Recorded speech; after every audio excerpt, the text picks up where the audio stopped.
In this video, we'll look at the marketing concept.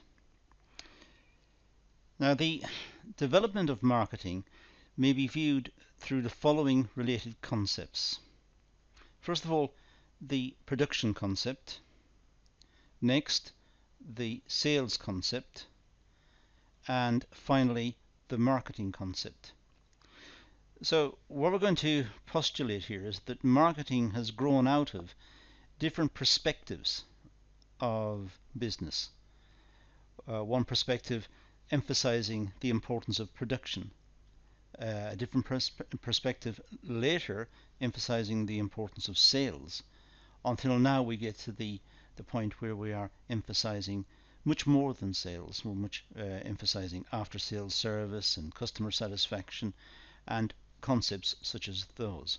So we've moved on, and now we have got three concepts that we need to take in sequence.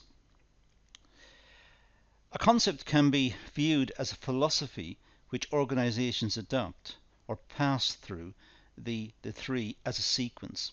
So in this situation, we can imagine business as coming through the production concept into the sales concept and finally into the marketing concept. And these also are related to time, because back in the early days of capitalism, the early days of business, modern business, there was a lot of emphasis on production and the importance of production. Later it was on sales, simply get sales at all cost. The importance of sales was emphasized. And as I said, we have now matured into a much more sophisticated view of this concept in the marketing concept. So it's a development over time. Let's start with the production concept. Well, it dominated industry and business from around the 1890s to the 1920s. It was caught up with the Industrial Revolution, the idea of having to make something, to take raw materials and fashion out a product. Sometimes the product could be something in heavy engineering. It didn't have to be a consumer product. And there's a lot of emphasis placed on engineering and manufacturing. And this was almost to the detriment of other parts of the business.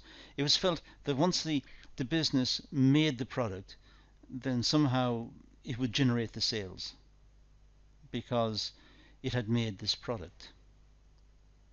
This is an era when we think of the building of railways and the Industrial Revolution, with industry developing rapidly in urban areas, and different views of what was the right thing to do, the right way to organize business, because it was all new. The Industrial Revolution was something completely new to mankind. Before this, we lived in agriculture, we lived on the land. And the demands on us as people living on the land were really dictated by the seasons and by the weather. Now there was an industrial complex which had its own rules. People turned up to the factories at a set time, irrespective of the weather or irrespective of the season, in winter or in summer. So there was a lot of emphasis at that time on production. The main focus on business was production and production efficiency. It seemed as if the owners of business at that time were entirely focused on production efficiency. As to the quality of the product and the destination of the product and the extent to which the product satisfied the customers, that was not really emphasized. That was not really considered in a great deal of detail. The fact was they were making the product and the consumers or the buyers would buy it, and that's it. That was the end of the story. There was no need for any sophisticated marketing. Products that yielded the highest profits were only mass produced. It was a concentrated market where demand exceeded supply. So the industrialists could look at the products they were making. The products which generated most profits would be emphasized, would be carefully nurtured, and there was more of those produced, which of course meant the consumers had very limited choice. So there was this idea of highest profits. In economics, it's termed as maximum profits, to maximize profits. That's not to say that industry has ever maximized anything, because they may not have had the information to do so. To maximize something requires a great deal of understanding of the, in a sense, the mathematics of the production system, which was not generally available. But in that time period, in the from really 1760, when the Industrial Revolution really started, in Colebrook Dale in England, with the Abraham Darby and the manufacturing and use of iron. From around 1760 on to the 1920s, 1930s, there was a lot of emphasis on the need to produce profits and emphasize production that was profitable.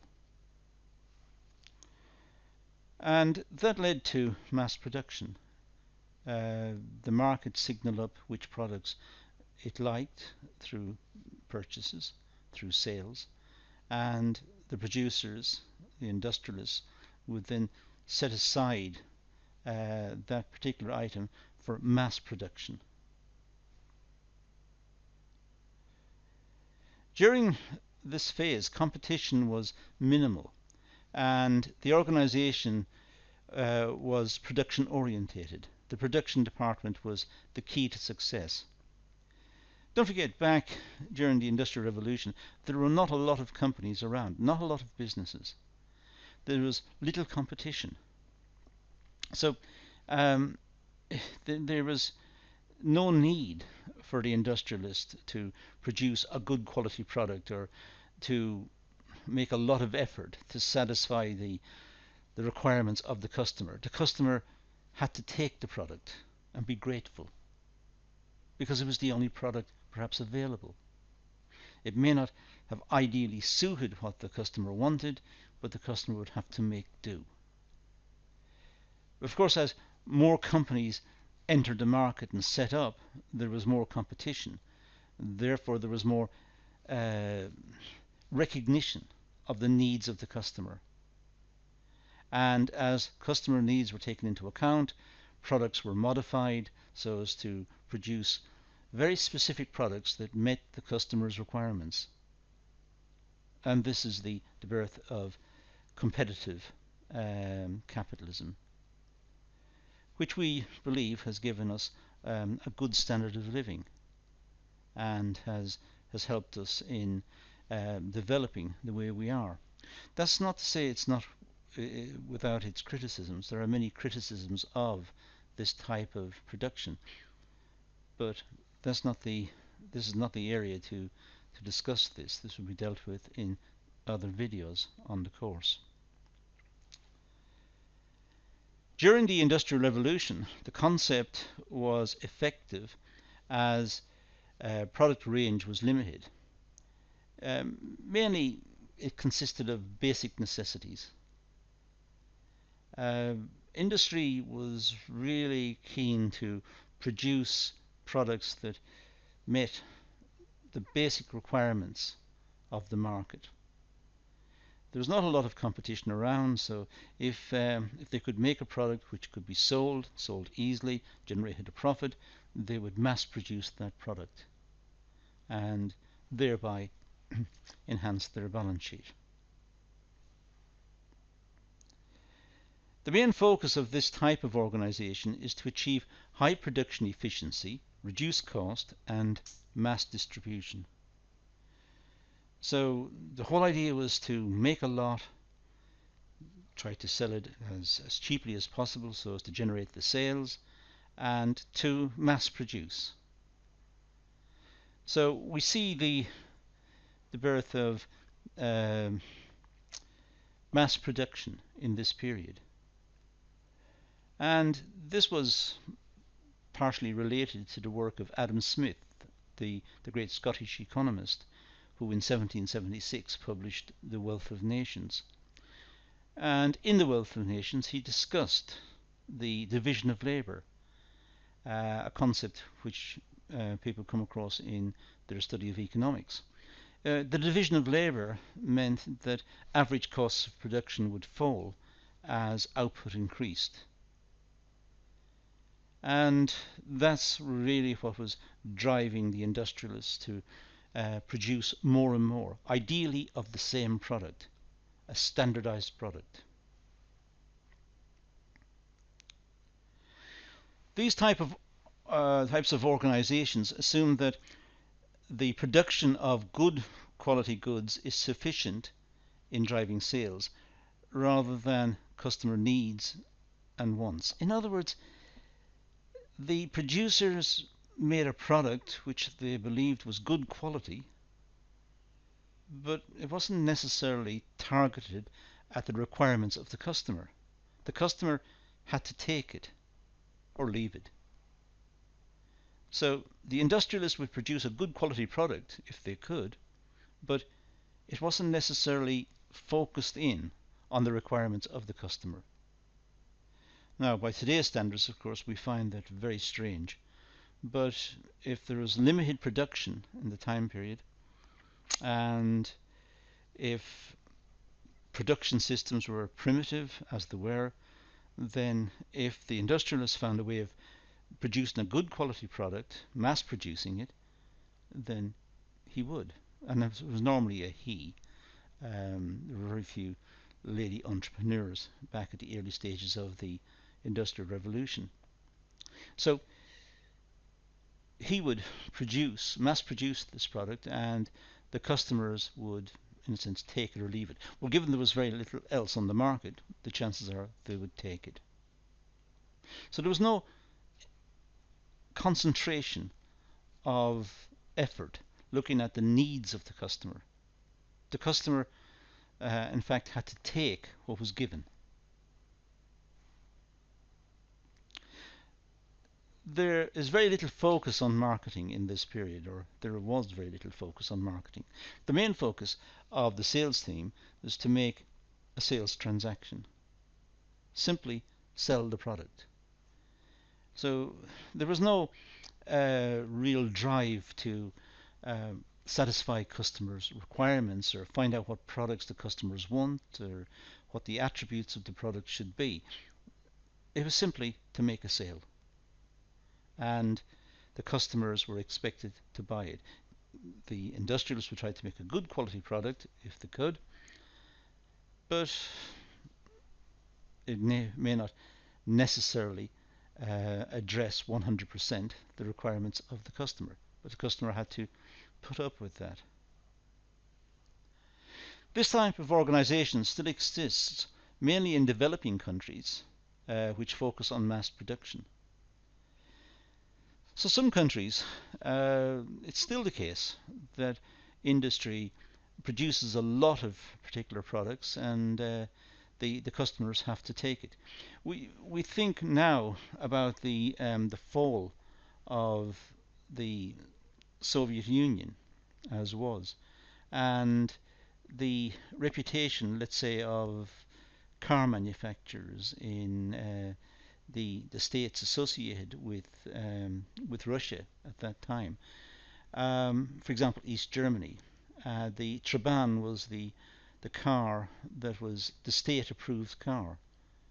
It wasn't a particularly good quality car, so much so that when the Berlin Wall came down, most people in East Germany simply abandoned the cars. They didn't try to sell them on, or they just simply abandoned the cars, a lot of them, because it was not a good quality product, but it was mass produced. No one had asked the public what they wanted in a car. They simply made the car, and the consumers purchased it or didn't purchase it. If they purchased it, they had to live with that. They had to live with their decision that it was not a good quality product, but it was the only one available.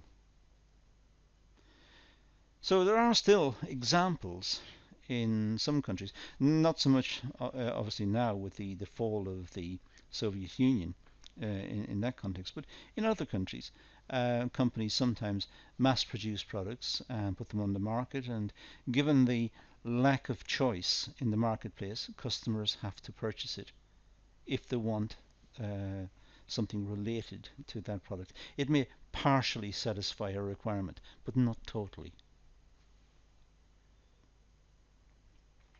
Now, the sales concept. Well, the sales concept took place after the First World War, perhaps 1920s to 1950s. This is a period when it was seen that the need for sales to drive the industrial complex. The need for sales was recognized as important because it paid the bills. It made profits for the companies. So the emphasis was on sales and sales techniques. During this phase, there was an increased accessibility of new products, leading to more competitive markets, more competition. But there wasn't a lot of good quality products around which were in competition. There wasn't a great variety of products. But there was a lot of pressure on the customers to purchase nonetheless. And companies employed sales forces and skilled personnel within the labour force to make sales, even though the customers were not entirely happy with the product. This placed more emphasis on personal selling and advertising to drive sales. Advertising became very popular from the 1920s, 1950s, 1960s, and of course it still is. But it was a new phenomenon back then. And there was also an emphasis on personal selling, door-to-door selling, and getting references from one person to the next in a snowball sampling almost context, where they would ask one person to recommend their friends, and it was pressure sales. Again, very little to do with the complete satisfaction on the customer's side.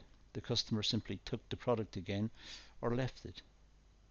But the sales team would try to emphasize the desirability of the product and emphasize the importance to have this product as an enhancement of reputation and image and standing within the community and so on. So it was personal selling, it was pressurized selling to some extent. The concept is based on aggressive selling. The focus is to sell what is produced rather than what the customer wants, as I said. So it's aggressive in the sense that whatever the company produced, the sales force would try to sell and try to wear people down to make the sale. That may mean face-to-face selling, calling around to the house, contacting the people so that they would constantly have this product in front of them and until finally they purchased, and then move on to the next person. So he was quite aggressive, but it didn't mean they were selling a product that the customer absolutely wanted. The product the customers perhaps wanted was not being made. Nobody had asked them. The sales concept introduced a range of promotion and marketing techniques which are widely used today. We still have, although to a diminished extent, we still have door-to-door selling. We have the importance of advertising and repetitive advertising. We have the idea of the image and the importance of having the product to enhance one's image. We have cold calling on the telephone and through emails and we have all sorts of contacts which is designed to be pressurized, in the sense that gently pressurized, not to be seen to be pressurized, but it is, to try to make the sale. And when a product does not suit the customer, the differences between what the customer wants and what the product is are played down. They are excused, they are portrayed as unimportant differences.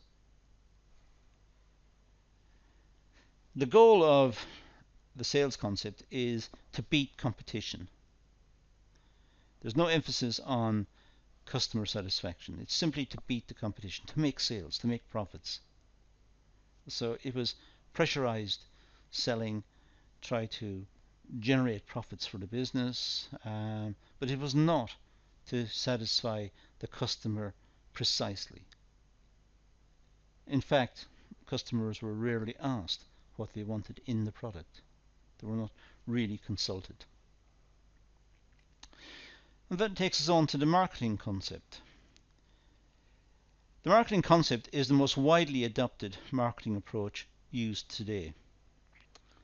This approach focuses on the customer needs and wants rather than hard selling. With the marketing concept, there is an effort to contact the customer and find out what the customer's needs actually are. What does the customer want? And then try to address those needs by redesigning the product and by producing a product for the market for sale that accords with the requirements of the customer. So it's different. It's a different view. This one is more customer friendly, but it's not just customer friendly in its techniques of selling, but it's customer friendly in the sense that it's producing a product that's aligned with the customer's requirements.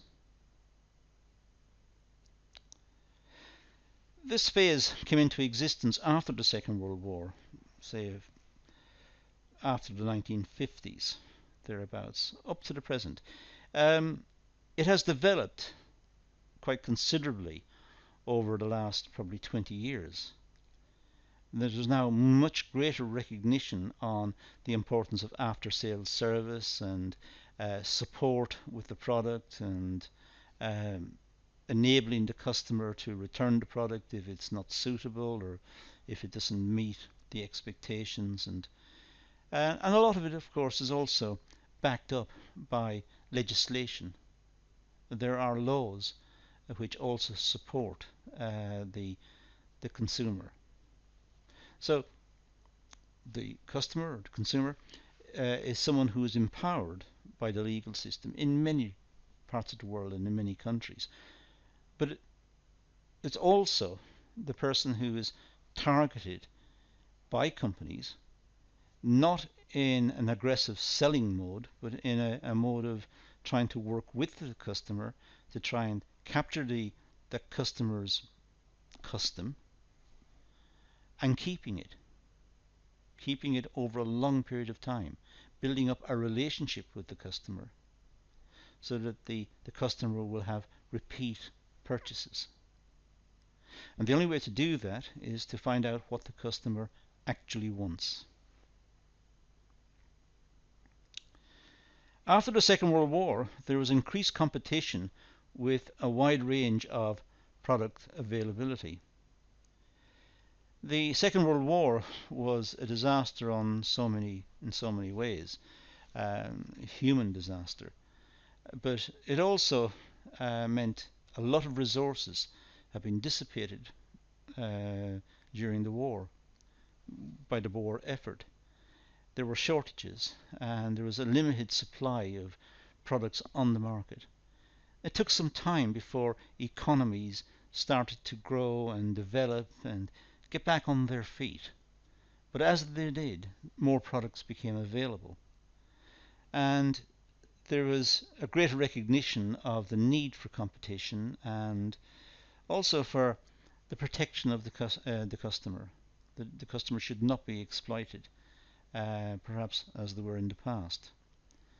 So there was a greater understanding of the importance of the customer, and the customer was factored in terms of corporate thinking. The customer was put at the front of the queue. It wasn't no longer simply make something as in the production system and let the customer have it or not have it. It's up to the customer. But now it was a case of taking the customer's requirements, their aspirations, their desires, taking those into account and producing a product that met those. And that was quite radical and different. Customers had more options and increased disposable income at the end of the Second World War, certainly going into the 60s, the 1960s. So there was more disposable income, better standard of living, and more products came on the market. And of course, as more products came on the market, there was more competition. And also, world markets were opening up. It was possible to get products from other countries. So really, when we talk about globalization today, we could talk about it really starting somewhere back in perhaps in the 1950s. Tropical fruit and tropical products were coming to the more temperate zones. Engineering was going to other countries, and so there was the start really of what we would now see as globalization, going way back. But there was more competition. Prices were driven down, there was more disposable income, and companies had to fight for customers' attention. And the way to do that was to find out what the customers actually wanted. Aggressive selling and the production concept had become ineffective.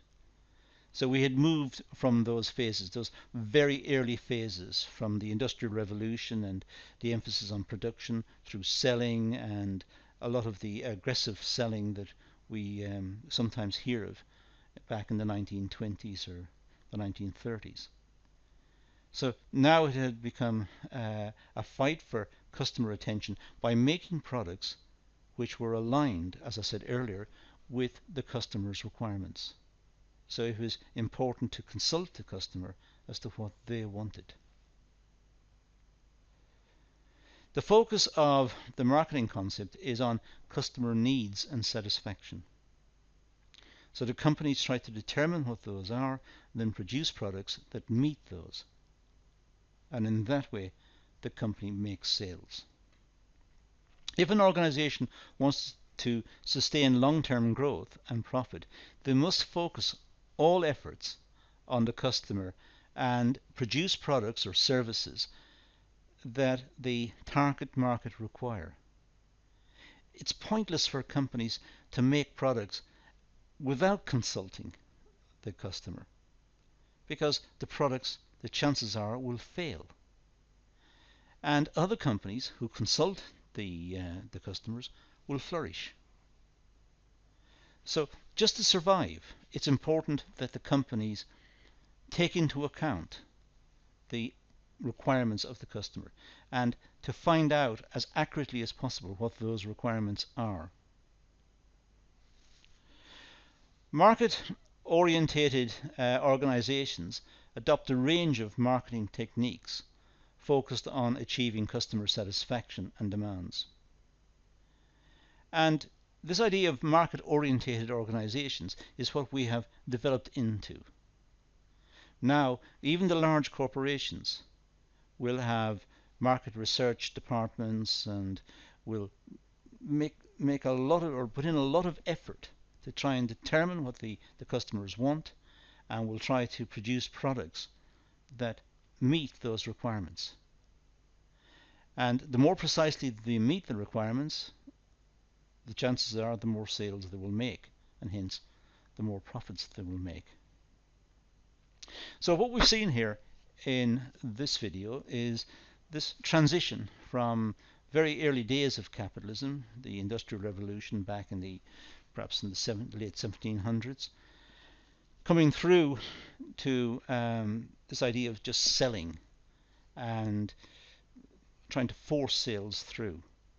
down to a much more refined concept of marketing, where customers are taken into account, their requirements are they try to determine their requirements, meet the requirements, and have good after-sales service, follow-up, and there's more consultation and relationship between the customer and the organization. So that gives us the idea of the development of the marketing concept. And that's all we're going to deal with in this video. So let's leave it at that and say thank you for watching.